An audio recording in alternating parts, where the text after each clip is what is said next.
Oh, ko Lord. Okay, meron kasang ano. Meron kasi ako hinain. Hinain na hindi ko alam eh. Naiyak na naman ako. Iyakin talaga ako pag may problema ako. Ngayon, may problema ako kasi, seryoso talagang problema to. Tapos, dito ko lang muna siya ilabas kasi nga wala naman ako ibang mapagsasabihan kundi kayo lang naman.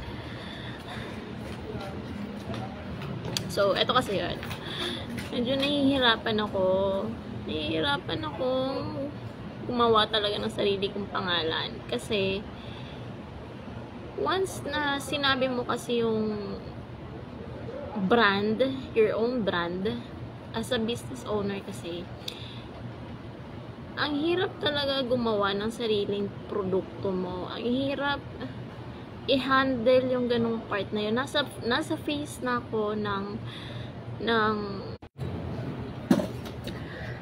So ngayon, ito na.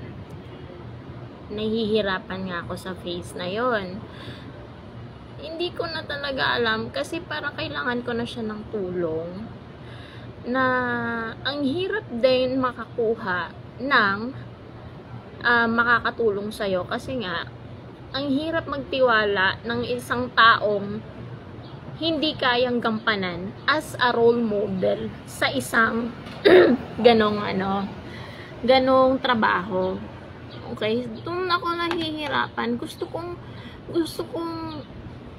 kumuha ng mga business partners, pero ang hirap humanap ng mga taong mapagkakatiwalaan mo. Mahirap kumuha ng tawag dito, yung susunod talaga sa mga gusto mo, sa mga plano mo sa negosyo mo. Ang hirap talaga. Ngayon, kasi nga ako lang yung mag-isa na gumugugol sa lahat ng paano ko patakbuhin tong yung pinagagawa kong negosyo. So, hindi ko talaga alam. Ang hirap gumalaw talaga na mag-isa ka lang. Yung gumawa lang ng content mo, sobrang hirap talaga. As in, sobrang hirap. Yung mag-iisip ka ng magandang pagkukunan mo sa mga resources mo. Ang hirap nang i-maintain talaga. Talagang sobrang nahihirapan ako sa part na yon.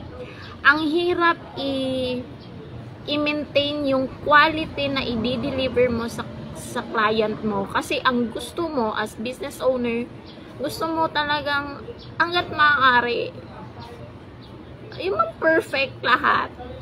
Hindi naman siya totally perfect, pero gusto mo maayos siya pagka-deliver sa mga suppliers mo or mga nagtitiwala sa'yo. Ang hirap talaga. Ngayon, naiiyak ako kasi hindi ko kaya. Hindi ko kaya talaga. Naiiyak ako. Ayun. Hindi naman ibig sabihin na naiiyak ako. Tapos, hanggang dito lang ako, no. Gusto ko kasi mag-expand pa. Tapos, masakit ulo ko talaga. Okay. Though, yung knowledge kasi natin, hindi na siya ordinaryo talaga. Yung sinimulan ko, hindi na siya basta-basta. Kasi, nasa phase na kasi ako ng struggle talaga. Ngayon, kailangan ko na talaga ng alalay. Hindi ko kasi talaga kayang umpisahan to ng mag-isa. Ang hirap talaga magbenta, sa totoo lang. Ang hirap magbenta. mahirap lahat.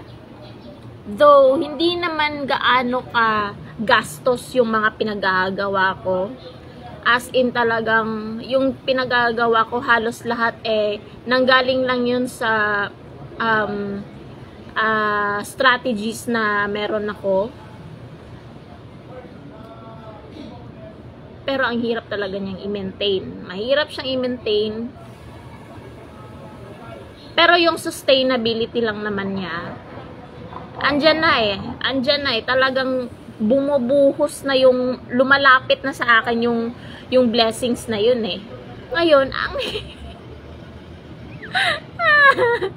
nahihirapan ako kasi imbis na i-grab ko na lang yun ng maayos, yung utak ko kasi parang gumugulo siya, tapos ang hirap kong isettle lahat ng maayos. So, since ako na yung nagma-market, ako na yung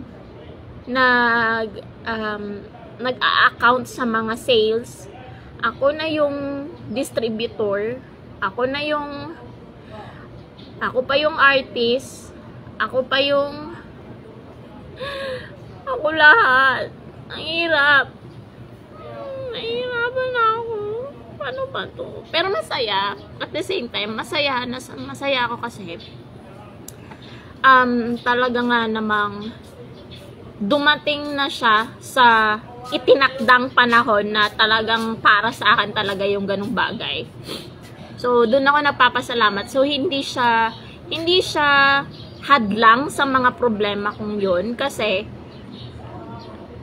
andun na talagang binigay na sa akin yung right na year na to is talagang para talaga sa akin. Ngayon, nahihirapan lang talaga ako paano ko siya i-handle ng maayos na hindi magkakagulo-gulo. Alam nyo naman ako kung lahat ng mga client ko dyan, alam nyo naman ako kung gaano ako ka-intricate pagdating sa service. Talagang hindi ako basta-basta na humahawak ng tao. Dito lang ako nahirapan talaga ang kumuha ng sarili kong staff, sarili kong mapagkakatiwalaan kasi hindi ko talaga kaya lahat i-handle. Sana man lang, Lord. Okay. Bigyan na niya ako ng mga tamang tao para sa akin. Yun. Yun lang. Kasi hindi talaga siya madali. Hindi siya madali yung mga pinagagawa ko. Yun lang. Salamat.